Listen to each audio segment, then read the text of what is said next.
waxaan daawaday filim soo baxay 2019 filim ku guuleystay 4 abaalmarin ee Oscar-ka. Abaalmarinta loo yaqaan Best Picture, Best Director, Best International Feature Film iyo Best Original Screenplay.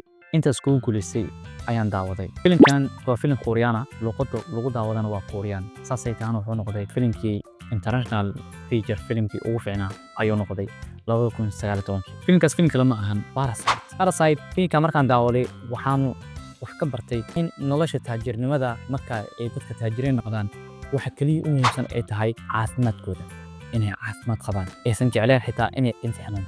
halka dadka faqiirinta ah ay jecel yihiin inay lacag helaan oo caafimaadkooda shaqo ku leeyahay.